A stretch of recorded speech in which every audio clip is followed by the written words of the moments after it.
यता चाहिँ हाम्रो यो खाना खाने ठाउँ किचन यतातिर छ। बस राम्रोसँग। अब म चाहिँ अब यहाँबाट जान्छु। अब हाम्रो चाहिँ भेट चाहिँ कहिले हुन्न।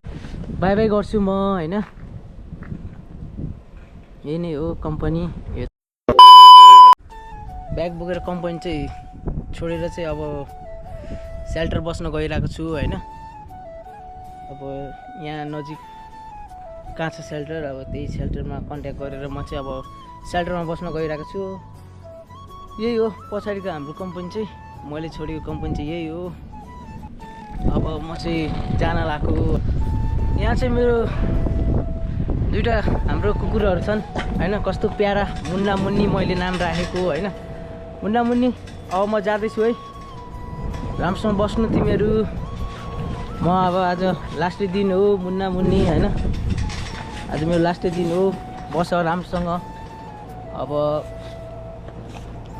म चाहिँ अब यहाँबाट जान्छु। अब हाम्रो चाहिँ भेट चाहिँ कहिले हुन्न मुन्नी हैन। आज लास्ट भेट हो। कस्तो प्यारो छन् दुईटा हैन। पहिला यिनीहरू यति सानो थियो हैन, त्यो अर्कै टाइपको थियो। अचल ठुलो भएर झन् क्युट भएको के दुईजना। By by Munni. अब फेरि भेटौँला हामी। By by. By by Munna. सकिएन हो, सकिएन केटाहरू है। पहिलो कम्पनीमा खासै टिक्न सकिएन हैन। म चाहिँ अब लाग्न लागेको सेल्टरतिर। अब त्यहाँ अब सेल्टर कति दिन बसाइ हुन्छ हैन। हुन त म नि अस्ति गएर आएको, अनि त्यहाँ पनि खासै काम त छैन। अब मेसेजहरू अहिलेसम्म एउटा पनि आएको छैन हैन। 3-4 दिन भइसक्यो। टाइम लाग्छ होला काम खोज्न अब मलाई। सो यता साथीहरूसँग पनि कन्ट्याक्ट गरिरहेको छु। कतै काम खाली छ भने यसो सम्पर्क गर भनेर हैन। यसो कन्ट्याक्टमा छ भनेपछि हैन। त्यही कोही भ्लग हेर्दै हुनुहुन्छ भने कोरियामा बस्ने दाइ दिदीहरू, मलाई चाहिँ काम चाहिएको छ हैन। काम चाहिँ खोजिदिनु होला। आजदेखि म चाहिँ रोजगारविहीन भएँ। अब सेल्टरमा बस्नुपर्छ कि कति खर्च आउँछ हैन, के कस्तो छ। अब आजदेखि लास्टै कम्पनीलाई छोड्न एकदमै गाह्रो भइरहेको छ। अहिले जाने बेलामा चाहिँ मन दुखिरहेको छ हैन। कम्पनीको माया चाहिँ छोड्ने बेलामा धेरै लाग्दो रहेछ साथीहरू हैन। हेरौँ अब यहाँ पछिको दिनहरू कस्तो जान्छ के जान्छ हैन। अबको नयाँ कम्पनीमा पुरानो कम्पनीलाई अब बाई बाई गर्छु म हैन। यही नै हो कम्पनी। यो चाहिँ हाम्रो भान्सा थियो। अब चाहिँ लाग्छु साथीहरू म चाहिँ।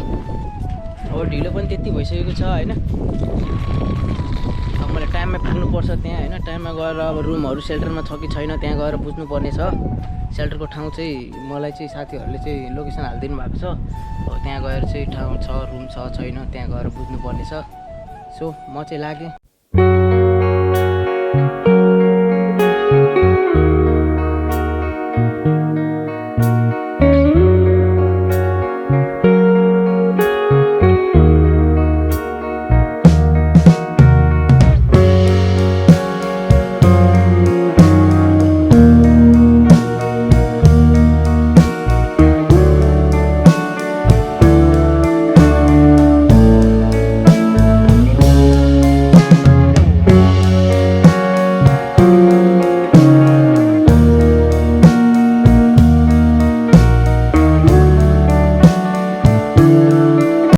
लगाइज होइन। म चाहिँ फाइनली आइसकेको छु सेल्टरमा होइन। दाइहरूबाट कन्ट्याक्ट गरेर यहाँ चाहिँ सेल्टर आइसकेको छु।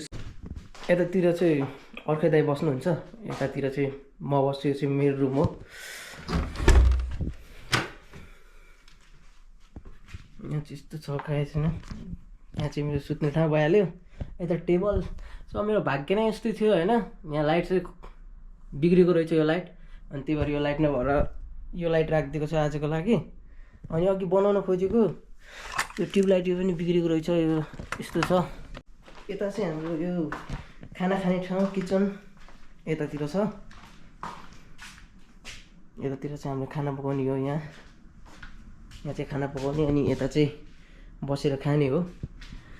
बाहिरबाट भ्यू यहाँबाट पनि यस्तो भ्यू छ, हेर्न सकिन्छ होइन। यो त यहाँ चाहिँ लाइब्रेरी छ। यो चाहिँ चर्च हो। चर्चमा चाहिँ यहाँ चाहिँ नेपालीहरू बसेर चाहिँ यसलाई चाहिँ सेल्टर बनाएको छ होइन। त्यही भएर म पनि यहाँ अरू दाइहरू पनि हुनुहुन्छ यहाँ काम खोज्ने मान्छेहरू, त्यही भएर त्यहाँबाट कन्ट्याक्टमा भएर म पनि आयो अनि यहाँ दाइहरूसँगै छु। अब भोलिदेखि फेरि नदुङ्गो गएर मेसेजहरू लगेर काम खोज्नु सुरु हुन्छ। आज चाहिँ यहाँ बसिन्छ। म चाहिँ नुहाएर फ्रेस भइसकेको छु आएर, धेरै टाढाबाट आयो नि त म यहाँ चाहिँ, अनि त्यही भएर भ्यू देखिन्छ दामी छ। पछाडिपट्टि वरिपरि पाहाड छ, बिचमा चाहिँ पुरै सिटी। कहाँ कहाँ यसो हेर्दाखेरि त काठमाडौँ जस्तो लाग्छ क्या यो ठाउँ होइन। घरहरू पनि नेपालको जस्तै टाइपको छन्, माथि सोलर छानाहरू होइन। मैले त सेम त्यस्तै काठमाडौँ जस्तै लागिरहेको छ क्या यो ठाउँ। यस्तो माथि पाहाडहरू छ उता मासतिर, अनि यस्तो सेम दामी छ। जे होस् अब चर्च हो यहाँ चाहिँ यस्तो रहेछ कि 1 महिनाको चाहिँ 10,000 तिर्नु पर्दो रहेछ रुम भाडा। अब पकाएको खानेकुराहरू चाहिँ आफै ल्याएर खाने पकाउने त्यस्तो हुन्छ। अनि हामी सबैजना यहाँ नेपाली भएर हामीहरू चाहिँ खाना चाहिँ सँगै खान्छौँ होइन। पैसा उठाएर तरकारी सरकारी ल्याउने भन्ने सिस्टम छ यहाँ। अब त्यही सिस्टम अनुसारै चल्नुपर्छ दाइहरूसँग मैले पनि होइन।